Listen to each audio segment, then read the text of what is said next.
এমন কেন করছেন? আমি জানি আপনি রেগে আছেন আমার উপর। একদিন তো সব মান অভিমান মূর্ছা যাবে।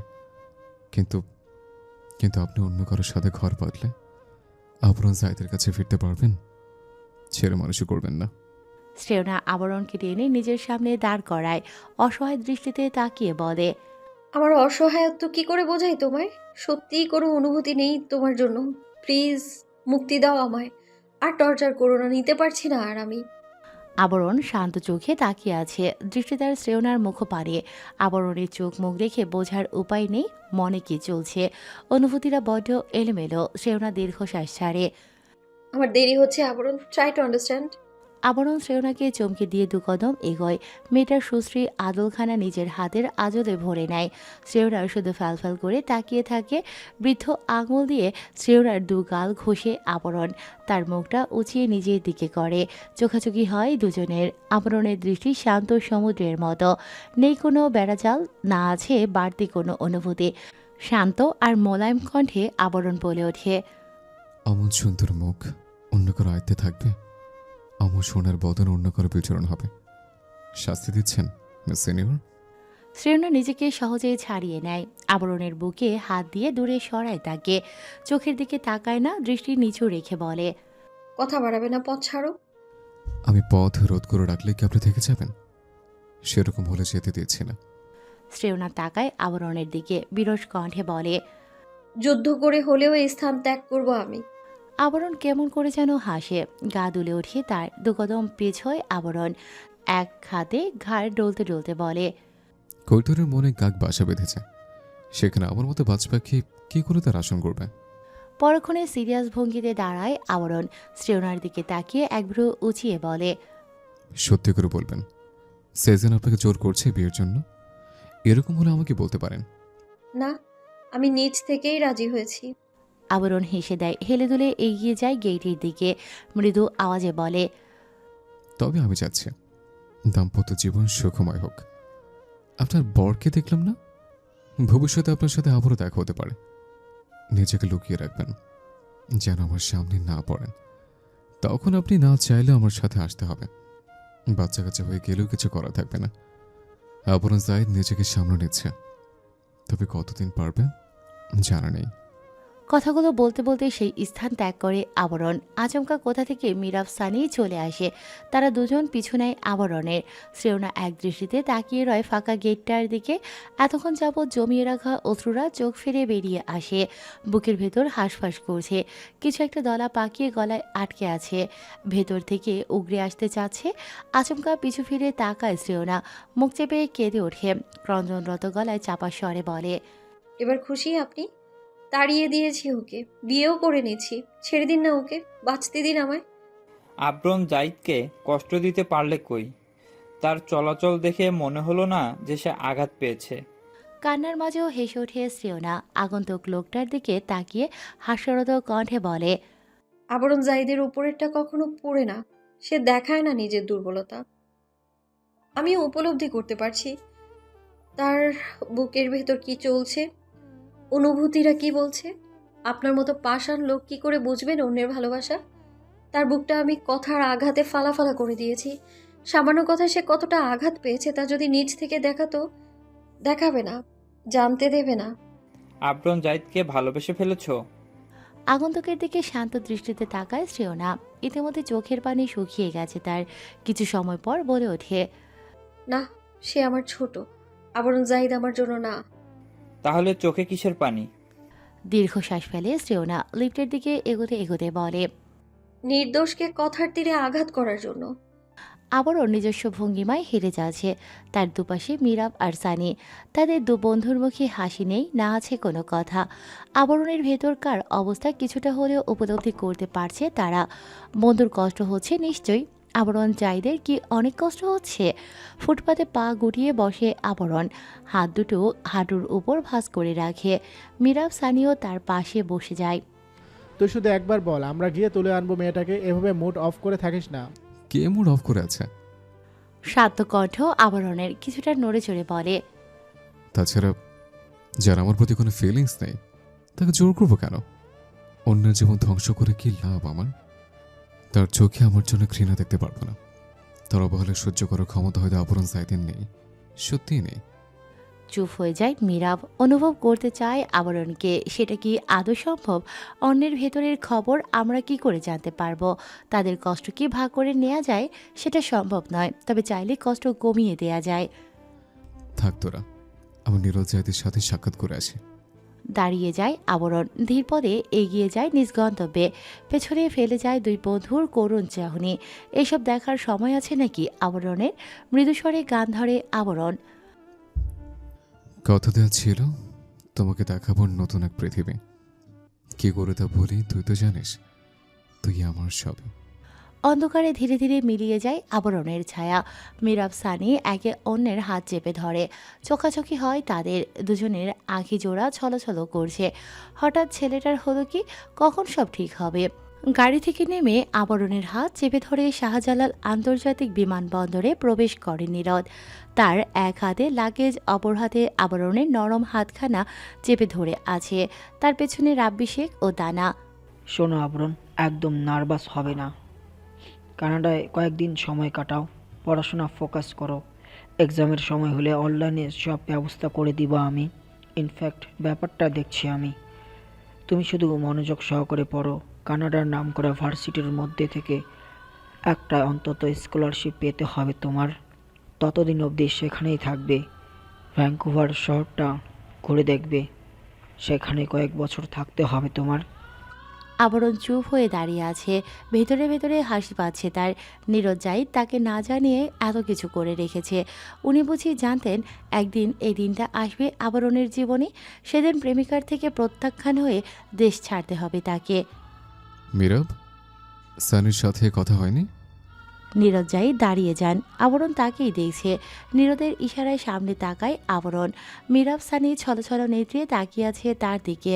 আবরণ হালকা হেসে কাছে ডাকে তাদের। দুই বন্ধু এক প্রকার উড়ে আসে।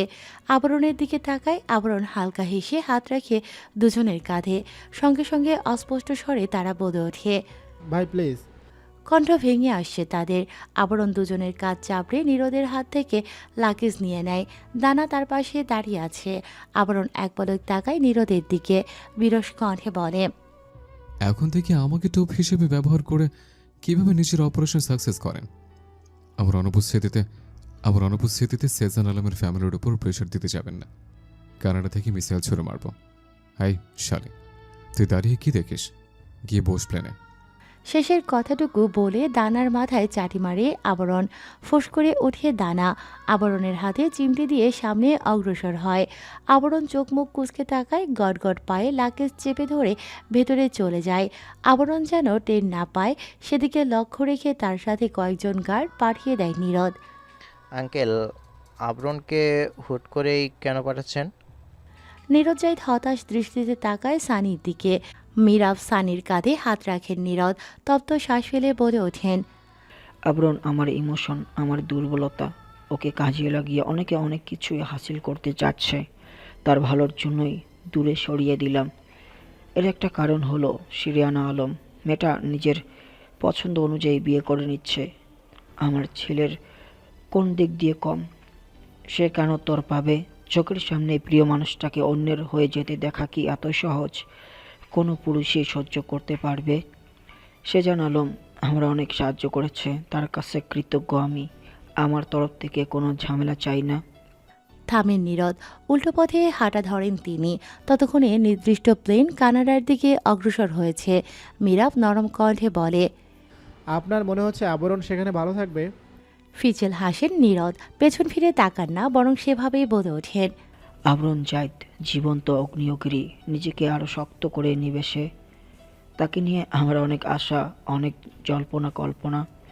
আমার রক্ত সে কখনো ভেঙে পড়বে না। জীর্ণ শীর্ণ হয়ে দেশে ছেড়েছে। আবরণ জাহিদ দ্বিগুণ শক্তি নিয়ে ফিরবে, আমার বিশ্বাস। রাব্বি শেখ নীরদ জাহিদ বের হয়ে আসেন এয়ারপোর্ট থেকে। সানি মিরাব একে অপরের দিকে তাকায়। এত কম সময়ের মধ্যে হঠাৎ কি হয়ে গেল এসব? সন্ধ্যা অবধিও সব ঠিক ছিল। ভেতরটা অস্থির হয়ে আসে দুজনের। সানির শ্বাস দ্রুত পড়ছে। মিরাব শক্ত করে জড়িয়ে ধরে তাকে। ডুকরে ওঠে সানি। আষ্টেপৃষ্টে জাপটে ধরে মিরাবকে। আবরণ কি করে পারল তাদের ছেড়ে যেতে? একটুও কি কষ্ট হচ্ছে না? এতটা নির্দয় আবরণ জাহিদ। সিটে হেলান দিয়ে বসে আছে আবরণ। চোখ তার বন্ধ, কানে ইয়ারফোন গুজে রাখা। দানা তার পাশের সিটেই। মূলত দানার বাসস্থান কানাডায়। সেখানে নীরজ জাহিদের ভাইয়ের ফ্যামিলি থাকে। এমনকি নীরজ জাহিদও তার জীবনের অনেক বছর সেখানে কাটিয়ে এসেছেন। নিজেদের বিজনেস আছে কানাডায়, সেটা আবরণের কাকা দেখাশোনা করে। নানা ভ্রুকুচকে তাকায় আবরণের দিকে। ছেলেটা কি ছ্যাঁকা খেয়েছে? তার দিকে তাকানো তো দূর, একটু চোখও খুলছে না। আবার মনোযোগ সহকারে গান শোনা হচ্ছে। আবরণের কান থেকে ইয়ারফোন নিয়ে নিজের কানে দেয় দানা। সঙ্গে সঙ্গে বিরক্তিতে তার মুখ তেতো হয়ে আসে। আবরণ ততক্ষণে ঝাড়ি মেরে নিজের ইয়ারফোন নিয়ে নিয়েছে। কিসব ছ্যাঁকাখোরদের গান শুনছো তুমি? কাহিনী কি বলো তো? আবরণ চোখ বন্ধ রাখা অবস্থায় বলে ওঠে, তোকে কেন কৈফিয়ত দেবো আমি? ছাগলের দানা। বেশি পটর পটর করবি, প্লেন থেকে ছুঁড়ে মারবো। চুপ থাক। দানা চুপ হয়ে যায়। আবরণ তখন চোখ বন্ধ করে সম্পূর্ণ ভর সিটে ছেড়ে দেয়। গুনগুন করে তার অতি প্রিয় গানটা গেয়ে ওঠে। শ্রেয়না, জলদি এসো, পাত্রপক্ষ চলে এসেছে। শ্রেয়নার রোমে এসে হাঁক ছাড়ে রুহি। সেজানের বন্ধু হাবিব ছেলেটা দেখতে খুবই মিষ্টি। ব্যবহার তার অমায়িক। সেজান যাকে তাকে ধরে তার বোনের সাথে বিয়ে পড়িয়ে দেবে? কখনোই না। ছেলে লাখে একজন, কিন্তু এই মেয়েরই তো খোঁজ নেই। শ্রেয়নাকে ডাকতে ডাকতে ব্যালকনিতে চলে আসে রুহি। চমকে দুকদম পিছিয়ে যায় সে। স্তম্ভিত নেত্রে তাকিয়ে রয় মেঝের দিকে। কিছুক্ষণের জন্য ঘোরের মধ্যে চলে যায় রুহি। শ্রেয়না ফ্লোরে এলোমেলোভাবে পড়ে আছে। চোখ দুটো বন্ধ, মুখ থেকে সাদা ফেনা গাল বেয়ে মেঝেতে পড়ে আছে।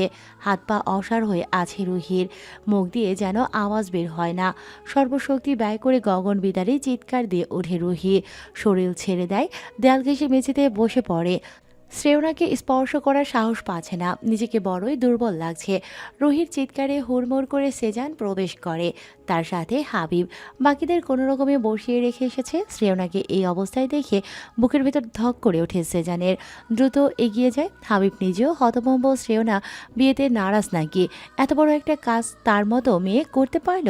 শ্রেয়নার দৃষ্টি নিভু নিভু, বুক উঠানামা করছে। বোঝাই যাচ্ছে খুব বেশি সময় হয়নি তার এমন অবস্থার। সেজান মুখে চাপড় দেয় শ্রেয়নার। কোলে তুলে দিক বেদিক শূন্য হয়ে হাঁটা ধরে। কানে আসে শ্রেয়নার বিড়বিড় করে বলা অস্পষ্ট শব্দ। আমায় মেরে ফেলবে, বাঁচতে দিবে না, ভাইয়া বাঁচিয়ে নাও। কেটে গেছে বেশ কয়েকদিন। আবরণ ভ্যাঙ্কোভার শহর এক প্রকার চষে বেরিয়েছে। এখানকার একটা ভার্সিটিতেই অ্যাডমিশন নেবে ভেবেছে, ইউনিভার্সিটি অব ব্রিটিশ কলাম্বিয়া। দানার বড় বোন রোদ সেই ভার্সিটিতে প্রফেসর পদে নিয়োজিত আছে। সে আবরণকে ভর্তি করিয়ে দেবে, শুধু অনার্স রেজাল্টটা যেন ভালো আসে। ইতিমধ্যেই আবরণের পরীক্ষা শুরু হয়ে গিয়েছে। সে অনলাইনেই পরীক্ষা দেয়। কানাডা আসার পর দানার ব্যবহার বদলেছে। আবরণের সাথে বেশি ঘেঁষাঘেঁষি করে না। বাংলাদেশে থাকতে যেরকম সারাদিন আবরণ আবরণ বলে কান ঝালাপালা করে ফেলতো, এখন সেরকম কিছুই করে না। তার ক্লাস চলছে, সময় মতো স্কুলে যায় আর বাসায় ফিরে টুকটাক আড্ডা দেয় সবার সাথে। আবরণ সেরকম কথা বলে না কারোর সাথে। বেশিরভাগ সময়ই তার খাবার কক্ষে দিয়ে আসা হয়। পড়াশোনা নিয়ে ভীষণ ব্যস্ত সে। আবরণ যে ভার্সিটিতে অ্যাডমিশন নিতে চাচ্ছে সেটা তাদের বাসা থেকে খুবই কাছে। তারা থাকে পয়েন্ট গ্রে নামক এক আভিজাত্য এলাকায়। রোদ সবসময় সাপোর্ট করে আবরণকে, ভালো রেজাল্ট করা যায়। সন্ধ্যা নেমে এসেছে। আবরণ এখনও নিজের কক্ষে পড়ার টেবিলে পা তুলে চেয়ারে বসে আছে। আবরণ কানে ইয়ারপডস, মনোযোগ সহকারে আশা খোদা গানটা শুনছে। তাল মিলিয়ে পাও নাচাচ্ছে। চোখ তার বন্ধ। আচমকা কাঁধে কারো স্পর্শ পেতেই চোখ কুঁচকে আসে তার। গান বন্ধ করে মাথা উঁচিয়ে তাকায়। দানার আম্মু মিসেস লুবনা দাঁড়িয়ে আছে। আবরণ পা নামায় না, সেভাবেই ভ্রু কুঁচকে তাকিয়ে থাকে। লুবনা অবশ্য অবাক হয় না আবরণের এহেন আচরণে। তার বখাটেপনা সম্পর্কে ধারণা আছে তার। কে চাই? রোদ আর দানাকে নিয়ে একটু শপিংয়ে যাবে। ড্রাইভার ছুটিতে গিয়েছে। তাছাড়া পরিবার থেকে একজন গেলে সুবিধা হবে। বুঝতে পারছো আমি কি বলতে চাচ্ছি? আবরণের মুখ মুহূর্তেই কালো হয়ে গেল। কপালে 3টে চিকন ভাঁজ পড়ল। পা গুটিয়ে নিল সে। ফোন পকেটে পুড়ে লুবনার উদ্দেশ্যে গমগমে কণ্ঠে বলে, ওদের গাড়িতে অপেক্ষা করতে বলেন, আমি আসছি। ওরা নিচেই আছে, তুমি যাও। আবরণ ফোঁস করে শ্বাস টেনে সেই অবস্থায় বাহিরের উদ্দেশ্যে পা বাড়ায়। মিসেস লুবনা স্মিত হাসেন তার গমন পথে তাকিয়ে। আবরণ কোনো দিকে না তাকিয়ে সোজা পার্কিং লটে চলে আসে। চুপচাপ গাড়িতে বসে স্টার্ট দেয়। মস্ত বড় গেট পেরোতেই আবরণের নজরে আসে তাদের পেছনে আরও একটা গাড়ি। গম্ভীর মুখখানা আরও গম্ভীর হয়ে আসে তার। পেছনে কাদের গাড়ি ওটা? রোদ নিজের চশমাটা ঠিক করে বলে। আমাদের সেফটির জন্য। আবরণের ফর্সা গাল মুহূর্তেই গোলাপি আভায় ছেয়ে যায়। রুষ্ট কণ্ঠে বলে ওঠে, এতগুলো গাড়ি থাকা সত্ত্বেও আমাকে কেন আসতে হবে? তোদের বাসার চাকর পেয়েছিস আমায়? কতির বাচ্চা, বালের গাড়ি তোরে ড্রাইভ কর। আমি যাচ্ছি, বাল যাবো আমি, কোথাও যেতে পারবো না। আবরণ গাড়ি থামিয়ে দরজা খুলতে যাবে, পেছন থেকে রোদ আর দানা তার জ্যাকেট খামচে ধরে অনুরোধ করে বলে, বড় বড় বিজনেসম্যানদের গার্ড কি থাকে না? কখন কি হয়ে যায়? তুই চড়ছিস কেন? ড্রাইভ কর ভাই। আবরণ ওদের থেকে নিজেকে ছাড়িয়ে জ্যাকেট ঠিক করে নেয়। দরজা খুলে বের হয়ে আসে, তার সাথে দানা রোদও বের হয়ে আসে। আবরণ এদিক সেদিক তাকায়। ইতিমধ্যে তারা পয়েন্ট গ্রে থেকে বের হয়ে এসেছে। রাস্তার পাশে একটা একতলা শপিং মল নজরে আসে আবরণের। ছোটখাটো মলটা বাহির থেকেই অমায়িক লাগছে, ভেতরে তবে কত সুন্দর হবে। তোরা শপিং মলে কেন যাচ্ছিস? আবরণের কথার পিঠে দানা মেকি রাগ দেখিয়ে বলে, ভিক্ষা করতে। রাস্তার পাশে কাপড় পেতে বসে যা, অনেক টাকা পাবি। বলে গটগট পায়ে শপিং মলের দিকে পা বাড়ায় আবরণ। তার পেছন পেছন দু বোনও ছুটে যায়। তারা সেখান থেকে চলে যেতেই পেছনের গাড়িটা থামে সেথায়। তিনজনকে মলটার দিকে এগিয়ে যেতে দেখে একজন বলে ওঠে, ওনারা এই মলে কেন আসলেন? যদি আটকাতে হয়। চুপ কর। আইজিপি নিরোজ জাইয়াদের ছেলের সাথে বাংলাদেশের মানুষ এতটাও অকেজো নয়, ঠিকই ম্যাডামদের সেফ রাখতে পারবেন। ওনারা এই মলে কেন আসলেন? যদি অ্যাটাক হয়, উনি যদি তাদের সেফটি দিতে পারতেন তবে কষ্ট করে আর আমাদের পাঠাতেন না ম্যাম। এই তোরা চুপ করবি, সোজা হয়ে দাঁড়িয়ে থাক। একজনের ধমকে তারা চুপ হয়ে গেল। চিলের দৃষ্টিতে তাকিয়ে আছে ছোট্টখাটো মলটার দিকে। তাদের মধ্য থেকে দুজন স্লিপ পোশাকে এগিয়ে গেল। উদ্দেশ্য তাদের তিনজনকে পাহারা দেয়া। আবরণ এদিক সেদিক তাকায়, পকেটে হাত গুছিয়ে হাঁটতে থাকে। নানা রোদ দৌড়ের উপর আছে। যে বড় কদম ফেলছে আবরণ, তাদের কাহিল দশা।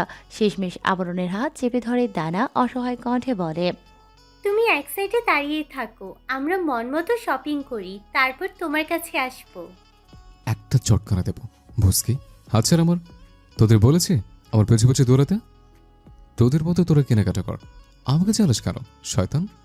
আবরণ মুখ ঝামটা মেরে সরে আসে সেখান থেকে। কাচের দরজায় ইংরেজি লেখাটা পড়ে দরজা ঠেলে জেন্টস সাইডে চলে আসে আবরণ। চশমা, জুতা, জামা এক এক করে সব দেখছে। একটা শার্ট পছন্দ হয় আবরণের। সম্পূর্ণ শার্ট সাদা, তবে বুকের কাজটাই নীল আর গোল্ডেন কালার সুতো দিয়ে সুন্দরভাবে কাজ করা। ঠোঁট উল্টে কিছুক্ষণ চেয়ে থাকে আবরণ। নিজের শরীরের উপর রাখে শার্টটা। কিছু একটা ভাবে সে। এরকমই 3টা শার্ট নিয়ে পার্সেল করতে দেয়। মিররের সামনে দাঁড়িয়ে নিজের চেহারা দেখতে থাকে। কুচকুচে কালো দাড়িগুলো কিছুটা বড় হয়েছে, চুলগুলো চোখ ছাড়িয়ে নাকে এসে ঠেকেছে, গাল কিছুটা চ্যাপটা হয়ে এসেছে। আবরণের মনে হলো সে শুকিয়ে যাচ্ছে, গলার হাড্ডি অবধি ভেসে উঠেছে। এখানে এসেছে কতদিন হবে? আবরণ আনমনে ভাবে কিছুক্ষণ, 1 মাস তো হবেই। এই পর্যন্ত চুলে হাত দেয়নি, আর না দাড়িতে। এবার একটু কাটছাট করতেই হবে। আয়নায় এক দৃষ্টিতে তাকিয়েছিল আবরণ। আয়নায় তার পেছনে অবস্থিত লেডিস শোরুম দেখা যাচ্ছে, যেটা দরজার ওপাশে। দানা আর রোদকে দেখে আবরণ। তারা মনের সুখে ড্রেস দেখছে, হাতে আরও এক গাদা পোশাক। আবরণ ফোঁস করে শ্বাস ফেলে দৃষ্টি সরাবে, তৎক্ষণাৎ জীর্ণশীর্ণ একটা পরিচিত মুখ আয়নায় ভেসে ওঠে। এক মুহূর্তের জন্য চমকায় আবরণ। 1 সেকেন্ডের মধ্যে মানুষটা সরে যায় সেখান থেকে। আবরণ স্থির থাকতে পারে না। এক ছুটে জেন্টস শোরুম থেকে বের হয়ে আসে। দ্রুত একজন বৃদ্ধ মহিলা স্টাফের নিকট যায়। হন্তদন্ত হয়ে জিজ্ঞেস করে, এখানে কোনো মেয়েকে দেখেছেন আন্টি? ভদ্র মহিলাটি ড্যাব ড্যাব করে তাকায় আবরণের দিকে। মিয়ে আসা কণ্ঠে বলে, এখানে তো অনেক মেয়ে আছে, কার কথা বলছো তুমি? আবরণ এদিক সেদিক তাকিয়ে নিজের দৃষ্টি স্থির করে, চুলে হাত বুলিয়ে বলে, পিন ছিল তার পরনে, দেখেননি? না তো বাবা। আবরণ চোখ বন্ধ করে নেয়, বুকে এক হাত চেপে ধীরে শ্বাস নিতে থাকে। ঠোঁট গোল করে শ্বাস ফেলে বিড়বিড় করে বলে ওঠে, কুল আবরণ সাইদ, এটা হ্যালুসিনেশন, আর কিচ্ছু না। সব কিছু মাথা থেকে ছেড়ে ফেল। আবরণ চল, আমাদের হয়ে গেছে। এখানকার কালেকশনগুলো অনেক সুন্দর, আবার আসবো। আবরণ কিছু বলে না, এক পলক বৃদ্ধ মহিলাটির দিকে তাকিয়ে লম্বা কদমে বেরিয়ে আসে শপিং মল থেকে। এসি রুমেও কপালে তার বিন্দু বিন্দু ঘাম, রোদ ভ্রু কুচকায়। আবরণের জ্যাকেট এক হাতে টেনে ধরে শুধায়, ঠিক আছিস? আমার আবার কি হবে? দায় সারা জবাব আবরণের। দানা নিজের মতো শপিং ব্যাগে কিছু একটা খোঁজাখুঁজি করছে। সব দেখে নিচ্ছে ঠিকঠাক সবগুলো ড্রেস নিয়েছে তো। রোদ তাকিয়ে থাকে আবরণের পিঠের দিকে। ছেলেটাকে হঠাৎ অস্বাভাবিক কেন লাগছে জিজ্ঞেস করলেও তারা জবাব দেবে। অগত্যা কথা বাড়ায় না রোদ। আবরণের পিছু পিছু গাড়ির দিকে যেতে থাকে। শোনো মেঘ, তোমার খোঁজ নিতে একজন এসেছিল। আতকে উঠল মেয়েটা, হাতের ব্যাগ কোনোভাবে নিজের সাথে চেপে ধরল, আতঙ্কিত কণ্ঠে শোধালো, আপনি বলে দিয়েছেন আমার কথা? বৃদ্ধ মহিলাটি মৃদু হাসেন। মেয়েটার থুতনিতে হাত রেখে বলেন, পাগল পেয়েছো আমায়? আমি একজন বাঙালি, আর বাঙালিকে সাহায্য করবো না? চিন্তা করো না মেয়ে, কেউ তোমার খোঁজ পাবে না। মৃতি কৃতজ্ঞতার দৃষ্টিতে তাকালো মহিলাটির দিকে। ধন্যবাদ, এবার আমি আসি। এই শহরে কাউকে চেনো মেয়ে? দিনের বেলা যতটা সুন্দর দেখছো চারিপাশ, রাত হলেই এর চেয়েও দ্বিগুণ ভয়ঙ্কর হয়ে উঠবে। আমার সাথে থাকো। আমার তো কেউ নেই, একা বাসায় থাকি। কিন্তু কথা বাড়াবে না। আমি মালিককে বলে ছুটি নিয়ে আসছি, তোমাকে নিয়ে বাসায় যাব। কে জানে ছেলেটা যদি আবার ফিরে আসে। মেয়েটা মাথা নাড়ায়, সতর্কতার সহিত তাকায় চারপাশে। ব্যাগ বুকের সাথে শক্ত করে চেপে ধরে দাঁড়িয়ে থাকে। বুক দুরু দুরু কাঁপছে তার। মুখে মাস্ক লাগিয়ে নেয়, মাথায় ঘোমটা দিয়ে শক্ত হয়ে দাঁড়িয়ে থাকে। তাকে এই অদ্ভুত পোশাকে দেখে চারপাশের লোকজন কেমন করে যেন তাকায়। তাদের পরনে শর্ট ড্রেস, অথচ মেয়েটা আগাগোড়া লম্বা পোশাকে মোড়ানো। 3 পিস পরনে তার। মেয়েটা পাত্তা দেয় না, চুপচাপ দাঁড়িয়ে থাকে, কোনোভাবেই ধরা পড়া যাবে না। কি অবস্থা তোমার? সব ঠিকঠাক? ব্যাটিক হলেও তোমার কি? নিজের একঘেয়েমি বন্ধ করবে না? নিজের দোষ স্বীকার করবে না? নীরদ চুপ হয়ে যান, গম্ভীর মুখে তাকিয়ে থাকেন আবরণের কাঠখোট্টা মুখোশটির পানে। কিছুটা সময় নিয়ে বলেন, তুমি জানো মিশনের মৃত্যুর পিছনে আমার হাত নেই? আবরণ শান্ত দৃষ্টিতে ল্যাপটপের স্ক্রিনে তাকায়, শানিত কণ্ঠে বলে, লাজ লজ্জা বলতে কিছু কি আদৌ আছে? বেহায় লোক, গলে কলসি বেঁধে নদীতে ডুবে মরতে পারো না? ওহো, সাথে তো গান থাকে, বেশি না। একটা বুলেট নিজের চোখে ঢুকিয়ে দাও। চক্ষু লজ্জা বলে একটা জিনিস আছে, যেটা তোমার মতো নর্দমার কেটের কাছে নেই। আবরণ! চিৎকার করে ওঠে নীরদ জাহিদ। তার শ্বাস প্রশ্বাস দ্রুত গতিতে ওঠানামা করছে। ঝট করে কল কেটে দেন তিনি। বুকে হাত দিয়ে জোরে শ্বাস নেন, বিড়বিড় করে বলেন, আই অ্যাম ইনোসেন্ট আবরণ। ওটা শুধু একটা অ্যাক্সিডেন্ট ছিল, ব্যাস। Forget it, forget it. আবরণের হাত মুষ্টিবদ্ধ হয়ে আসে, ছোট ছোট চুলগুলোতে হাত বোলায়, কিন্তু আগের মতো সেরকম হাতের মুঠোয় আসে না। সন্ধ্যায় বাসায় ফিরে চুল কেটেছে, এতে যেন আরও রাগ বাড়ে তার। দাঁতে দাঁত চেপে বলে, আবরণ, তুমি এতটাই নিকৃষ্ট, তোমার জানাজায় আবরণ জাহিদ উপস্থিত হবে না। কে বলতে পারে, হয়তো তোমার মৃত্যু আমার হাতেই হবে। পরক্ষণেই খোলা আকাশের দিকে তাকায় আবরণ। ছাদের লাইট বন্ধ, পাশের ছাদ থেকে মৃদু আলো আসছে, যা চারপাশটাকে স্পষ্ট করে দিচ্ছে। নরম কণ্ঠে বলে ওঠে, তুমি শুধু দেখতে থাকো, তোমার মৃত্যুর প্রতিশোধ আমি নেব। আবরণ জাহিদ নিজের কথা রাখতে জানে। Love you. আবরণের মুখে বাঁকা হাসি, বক্ষস্থলে নিদারুণ খুশির জোয়ার। ছোট ছোট চুলগুলোয় হাত বোলায় সে, পরপর ক্লিন শেপ গালেও কিছুক্ষণ হাত বোলায়। একদৃষ্টিতে সিসি ক্যামেরার ফুটেজের দিকে তাকিয়ে রয়। দুঠোঁট চওড়া করে বিস্তর হাসে আবরণ, মৃদু স্বরে বলে, শ্রেয়না আলম। স্পষ্ট দেখা যাচ্ছে তখনকার বৃদ্ধা মহিলার সাথে শ্রেয়না দাঁড়িয়ে আছে, চোখে মুখে ক্লান্তি, আতঙ্ক। বুকের সাথে একটা ব্যাগ চেপে ধরে এদিক সেদিক তাকাচ্ছে। নিজেকে লুকিয়ে রাখার আপনার চেষ্টা যেন তার। আবরণ পুনরায় ঠোঁট কামড়ে হাসে। মেয়েটা আদৌ নিজেকে লুকিয়ে রাখতে পারল কই?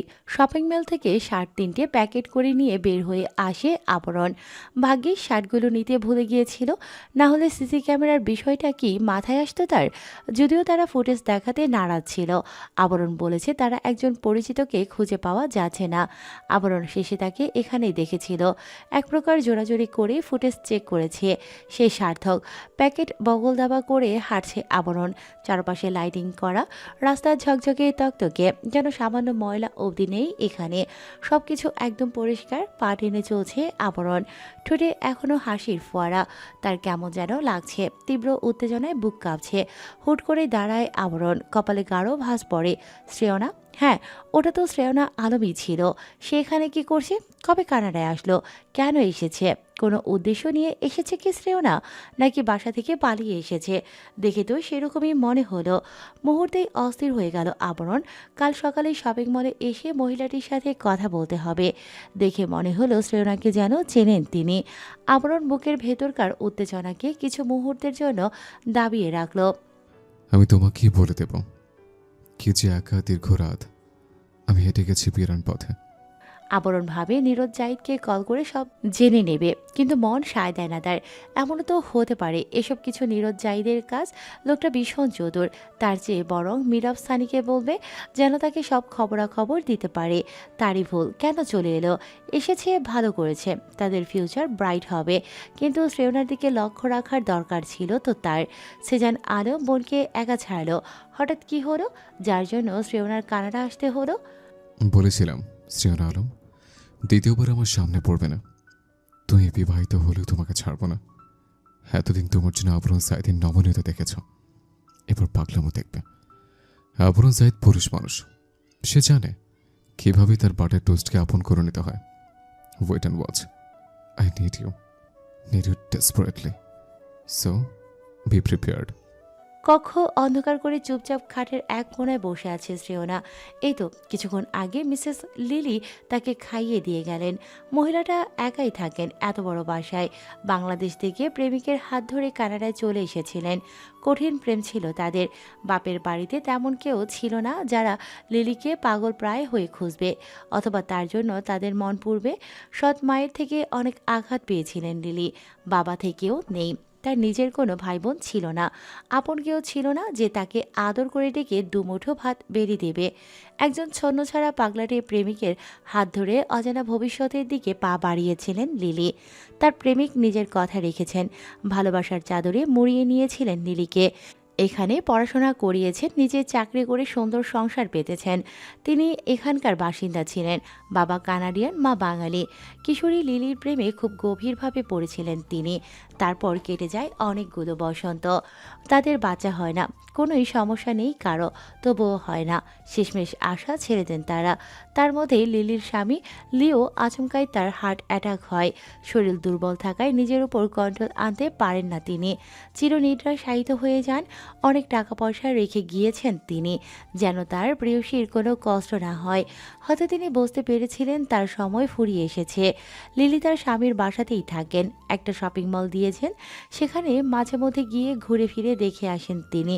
শ্রেয়না অবাক হয়, শপিং মলে এমন ব্যবহার করেছে মনে হলো তিনি ওখানকার স্টাফ, আদতে মালিক তো তিনি। বড়ই অদ্ভুত তার আচরণ। আচমকায় শ্রেয়নার ফোন বেজে ওঠে। ধ্যানে থাকা শ্রেয়নার বুক মোচড় দেয়, বুকের ভেতর ধক করে ওঠে, কিন্তু নাম্বার দেখে স্বস্তির শ্বাস ফেলে সে। ফোন রিসিভ করে কানে চেপে ধরে। সঙ্গে সঙ্গে ওপাশ থেকে মিয়ে আসা বাচ্চা কণ্ঠ শোনা যায়। আপু। শ্রেয়নার বুকের ভেতরে শীতল এক স্রোত বয়ে যায়, কষ্ট হয়, ভেতরটা ভেঙে চুরে আসে তার। নিজের অনুভূতি দমিয়ে চাপা স্বরে বলে, হ্যাঁ বলো। কবে আসবে? ওসব তো বাচ্চা, তুমি কল কেন করেছো? যদি কেউ দেখে নেয় আপুর কি হবে তখন? তোমাকে ছাড়া ভালো লাগে না। ভাইয়া সারাদিন দৌড়াদৌড়ি করে, ভাবি ঘরবন্দি থাকে বেশি সময়। আমাকে খুব শুধু স্কুলে দিয়ে আসে আর নিয়ে আসে, বাসায় ভালো লাগে না, নিয়ে যাও আমায়। বলতে বলতে ওপাশ থেকে ফুপিয়ে ওঠে শ্রেয়া। বুকের মাঝখানটায় মোবাইল শক্ত করে চেপে ধরে শ্রেয়না। চোখের কার্নিশ বেয়ে অশ্রু গড়িয়ে পড়ে। ফোপাতে চায় সে, কান্নারা গলার ভেতর থেকে উগড়ে আসতে চায়, কিন্তু সে অপারগ, বোনকে কষ্ট দিতে চায় না। অগত্যা কান্নাটা গিলে নেয় শ্রেয়না, নিজেকে সামলে বলে, অতি দ্রুতই ফিরে আসবো। তোমার জন্য কি আনবো বলো? কিচ্ছু লাগবে না, তুমি দ্রুত চলে এসো। হ্যাঁ আচ্ছা। শোনো না, আবরণও নেই। ছেলেটা আমার রেখে হঠাৎ কোথায় চলে গেল আপু। আমার ভীষণ কান্না পায় তোমাদের জন্য। শ্রেয়না উত্তর দেয় না, চুপ হয়ে যায়। শ্রেয়া বোনের উত্তরের অপেক্ষায়ও থাকে না, চটপটে কণ্ঠে বলে, আপু, মীরাব আর সানি ভাই এসেছে অনেক দিন পর, একটু গল্প করে আসি। তোমার সাথে পরে কথা বলবো, টাটা। এবারেও শ্রেয়নার উত্তরের অপেক্ষায় থাকে না, ঠুস করে কল কাটে। শ্রেয়না ফোনের দিকে তাকিয়ে দীর্ঘশ্বাস ফেলে বিছানা থেকে নেমে দ্রস্ত পায়ে এগিয়ে যায় ব্যালকনির দিকে। নিকোষকালো অন্ধকার থাকার কথা, এখন যে মধ্যরাত। রাস্তার পাশের বাড়িটার কোনায় কোনায় যেন লাইটিংয়ের ব্যবস্থা করা। বোঝাই যাচ্ছে মিসেস লিলি আলো পছন্দ করেন। খোলা বারান্দায় দাঁড়িয়ে সামনে তাকায় শ্রেয়না। মস্ত বড় পুলটা নীল রঙে দেখাচ্ছে, সেদিকে এক দৃষ্টিতে তাকিয়ে রয়, বিড়বিড় করে আওড়ায়। যেদিন পড়বে না মোর পায়ের চিহ্ন এই বাঁকে, সেদিন আমায় নাই বা মনে রাখলে। কি গো মেয়ে, ঘুম নেই চোখে? আসছে না তো। মিসেস লিলি আবছা আলোয় এগিয়ে আসেন শ্রেয়নার দিকে। তার পাশে গিয়ে দাঁড়ায় নির্জীব কণ্ঠে সুধান।